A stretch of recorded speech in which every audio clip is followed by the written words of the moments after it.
What's the best DAW for composing music in 2020? Let's talk about it.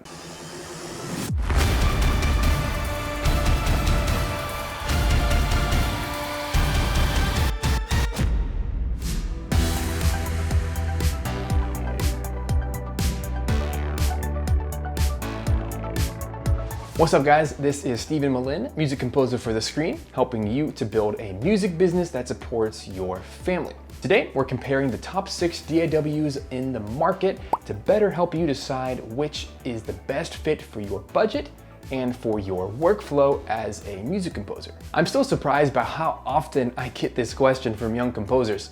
This idea that there's one digital audio workstation or one DAW that rules them all, that it can do all things, it can work for every possible situation. But the truth of the matter is that's not true.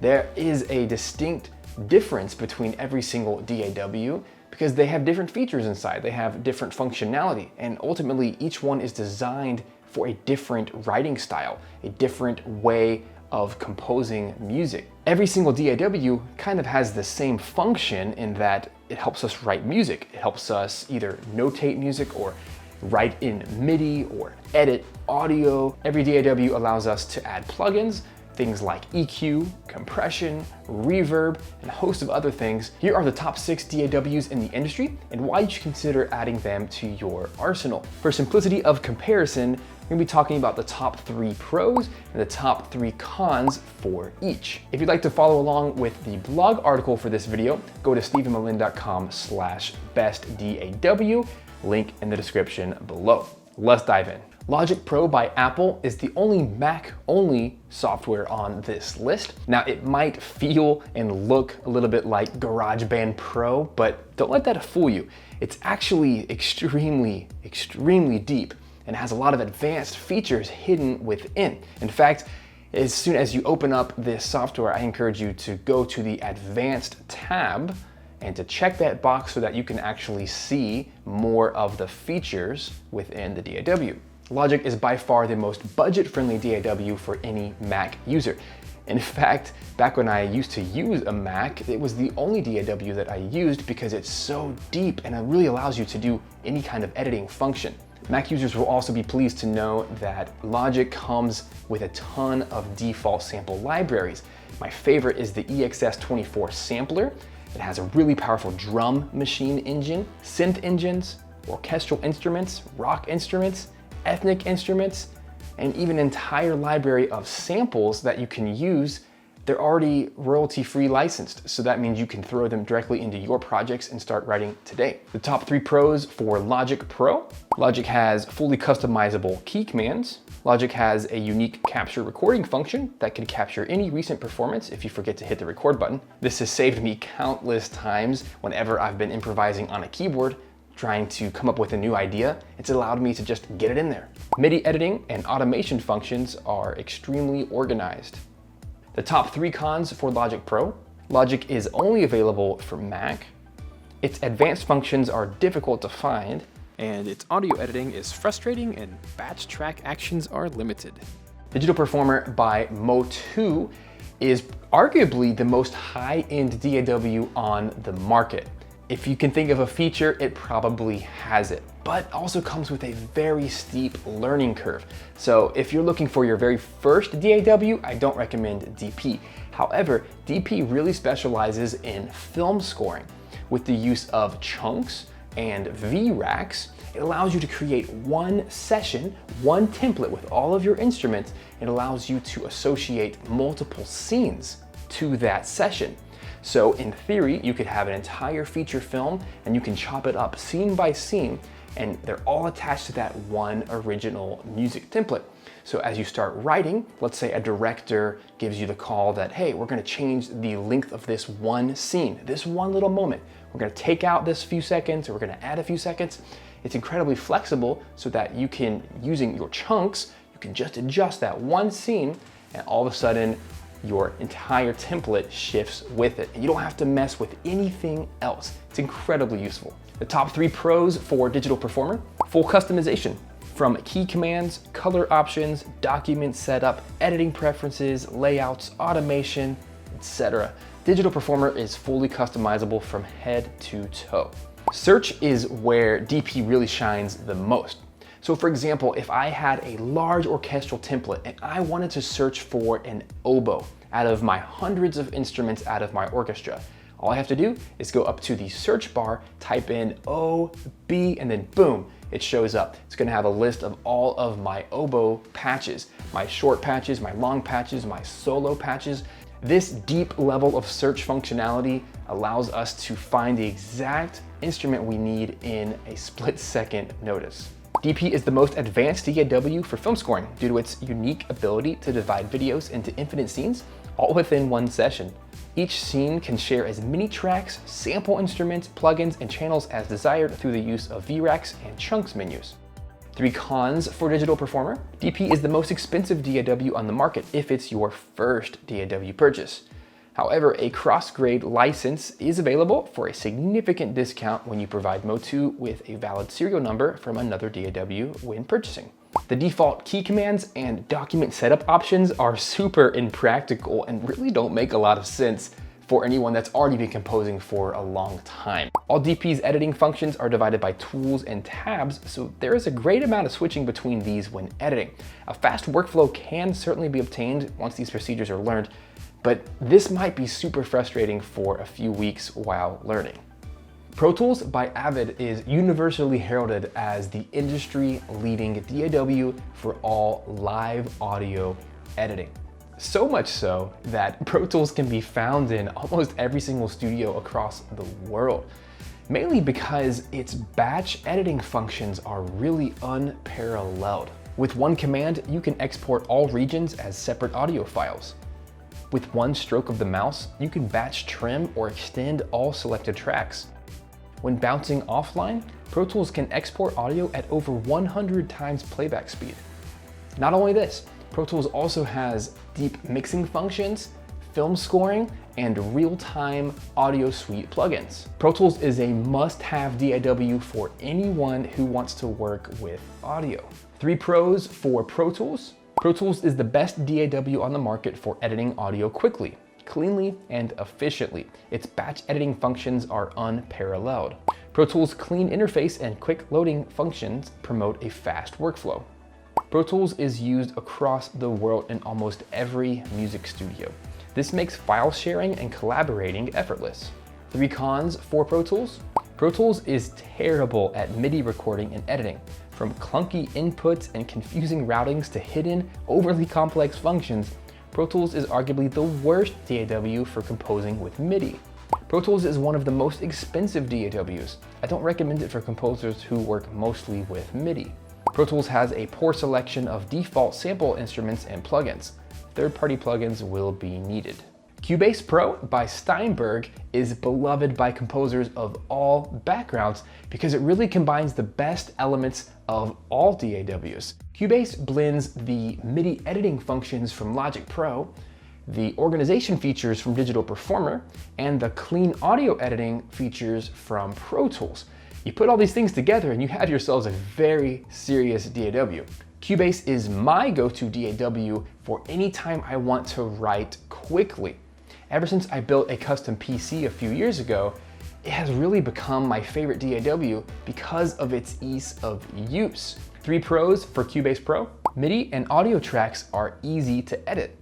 Organization features are expansive and unique, including the ability to create multiple folders within folders. Cubase has great default sample instruments and plugins. 3 cons for Cubase Pro. Film scoring features are limited. Mixing options are limited. Window and track customization is limited. Live by Ableton is one of the most unique DAWs on the market, primarily because it has a vertical sequencing option versus the traditional horizontal sequencing option. Live revolves around triggering regions, often used as samples or loops in a live setting. Once a region has been created in one of the vertical instrument rows, it can be triggered at any time alongside other regions. When the record button is enabled, an entire performance can be sequenced from the vertical editor into the corresponding horizontal editor. This is a powerful and inspiring way to write music because it allows you to trigger events just like a DJ would versus just writing horizontal music. So if you're someone who writes in little chunks, perhaps you just have a little idea, a little melody, a little harmony, a little percussion loop, you can take that idea and mix it with other ideas. And by dragging and dropping, you can piece together a track instead of having to always know everything you want to do from the beginning. Ableton Live is best used for creating loops, ambient music, and really anything electronic or EDM because of its ability to create little sections and to form music out of these sections. The closest competitor to Ableton Live is FL Studio, but FL Studio really focuses on the compositional approach of using beats, because it has a very similar layout, but it doesn't have the vertical sequencing that we see here in Live. It is worth mentioning that in 2020, Digital Performer has come out with a new version that also has vertical sequencing, but in my opinion, it doesn't quite hit all the feature sets here we find in Live. 3 pros for Ableton Live. Live has unique vertical sequencing for DJ-like region triggering. Live is the fastest DAW for composing quick MIDI tracks. The horizontal sequencing window can be used to quickly convert a vertical sequenced loop into a horizontal track. 3 cons for Ableton Live. Live has extremely limited audio editing, but in turn has unique audio looping, audio to MIDI conversion, tempo stretching, and more. Live excels at vertical sequencing, but suffers at horizontal sequencing as a result. Live is not designed to function like a standard DAW, so many of the standard MIDI and audio input and editing functions are missing. While Live can load a video to score, it has very limited options due to its division of vertical and horizontal sequencing. Film is by nature a horizontal medium. I recommend any other video-capable DAW for film scoring. Reaper is the most cost-effective DAW on the market because it basically has all of the features mentioned in the previous DAWs, but without the price tag. Reaper has 2 price points: a $60 discounted license for personal use, or if you earn less than $20,000 per year with it commercially, and a $225 commercial license. Reaper also offers a 60-day free trial period, so take advantage of that if you're brand new to composing and you just need a DAW to start with. Reaper is best known for its fully customizable, unique scripting language, RiaScript. With this script, you can shave off hours of time by creating macro commands. So what this means is if you have a normal batch editing process, let's say you're writing music and you have a list of 10 steps that you know you always go through by trimming this, by moving that, by adding this track, by removing this track, by titling, by all these things. You can take all of these commands and put them into one keystroke that as soon as you hit that key, when you're inside Reaper, it's going to automatically do all of those functions. This is an incredible way to edit. You are only limited by your imagination with Reaper. Reaper is extremely cost effective. Only $60 for a personal use license or $225 for a commercial license. Reaper has a unique scripting language for automating and executing multiple commands in one keystroke. Reaper has a fully customizable interface. 3 cons for Reaper. Reaper's default graphical user interface, or GUI, looks very outdated. MIDI editing in Reaper is unintuitive and has a steep learning curve for beginners. No sample instruments are included in Reaper. Third-party plugins will be needed. In conclusion, there are dozens of DAWs out there on the market, and ultimately, whether you use a free DAW or the most expensive, if you don't create great music, it doesn't matter. Every single DAW has a different workflow associated with it, and at the end of the day, you might find it best to use a specific DAW for a specific purpose. Some honorable mentions here today are Studio One and Reason.